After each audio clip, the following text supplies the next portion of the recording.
सत्ता पक्ष के खिलाफ आवाज़ नहीं बुलंद कर पा रहे तो क्या आपने अपने ज़मीर को बेच दिया है? क्या आप सौदेबाजी कर चुके हैं राजनीतिक तौर पर? ये एक बड़ा प्रश्न है। अगर उस दबे कुचले तबके की राजनीति को लेकर लगातार आप आगे बढ़ रहे हैं तो आप आज आखिरकार खामोश क्यों हैं?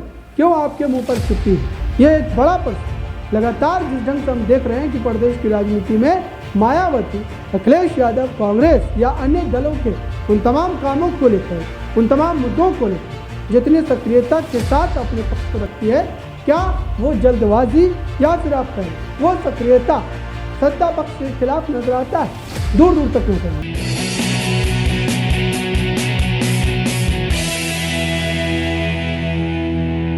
चंद्रशेखर आजाद एक बार फिर से यूपी की सियासत में चर्चा में आ गए हैं। दरअसल जिस तरीके से रामपुर की घटना के बाद वो परिवार से मिलने पहुंचे और लगातार इसके बाद से तमाम वो दलित घटनाएं हैं जो दलितों को लेकर अत्याचार होते रहते हैं, उस पर टीका टिप्पणी करते रहते हैं। और ऐसे में एक तरफ मायावती जो कि खामोश नजर आती हैं। ऐसे में बड़ा सवाल यही है कि क्या आने वाले समय में चंद्रशेखर आजाद दलितों के लिए एक बड़ा मसीहे के तौर पर उभर सकते हैं और क्या दलित वोट बैंक अब उनके खाते में जाता हुआ नजर आएगा? और कहीं ना कहीं एक बड़ा सवाल यही है कि क्या आने वाले समय में लोकसभा चुनाव वो इंडिया गठबंधन के साथ मिलकर लड़ेंगे? मेरे साथ इस मुद्दे पर बात करने के लिए अबरार है। अबरार, मेरा पहला सवाल यही रहेगा कि क्या दलितों के पास एक बड़ा विकल्प चंद्रशेखर आजाद के तौर पर मिल चुका है?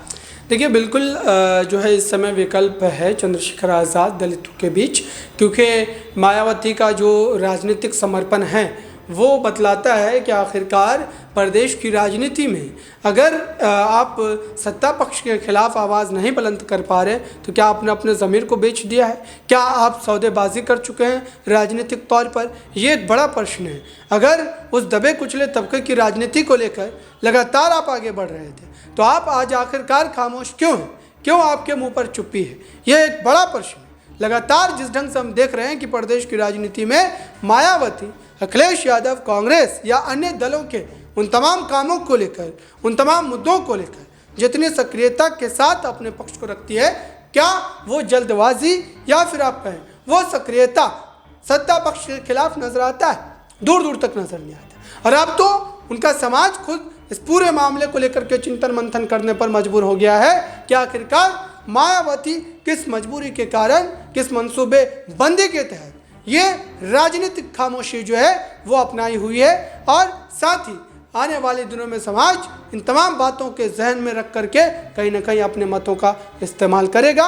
और ये बिल्कुल एकदम सटीक बात है, चूँकि प्रदेश की राजनीति में लगातार आप देख रहे हैं कि कई मुद्दों को लेकर उनकी खामोशी खुद उनके समाज के भीतर उनकी कहीं ना कहीं अहमियत को घटा रही है, उनकी आप कह सकते हैं कि वैल्यू को कहीं ना कहीं कम कर रही है। और ये बात मायावती जानती है। अब मजबूरी क्या है ये बात बताने की ज़रूरत नहीं है। समाज और साथ ही जनता चालाक है, पढ़ती है, जानती है, सुनती है। और इस समय क्या स्थिति है ये आप जो दर्शक आपके देख रहे हैं वो पूरी बात को समझ रहे होंगे मायावती की क्या मजबूरी हो सकती है।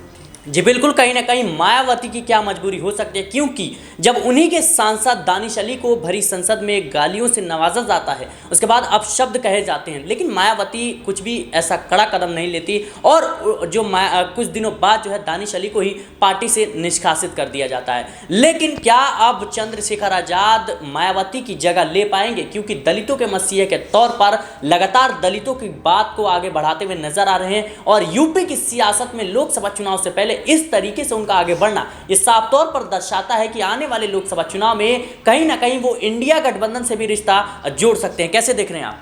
देखिए, बिल्कुल इस पूरे मामले को लेकर के स्थिति कहीं ना कहीं बिगड़ सकती है, लेकिन अब देखना होगा कि आने वाले दिनों में जो है वो कितनी सीटों को लेकर के, कितनी बातों को लेकर गठबंधन में जाते हैं।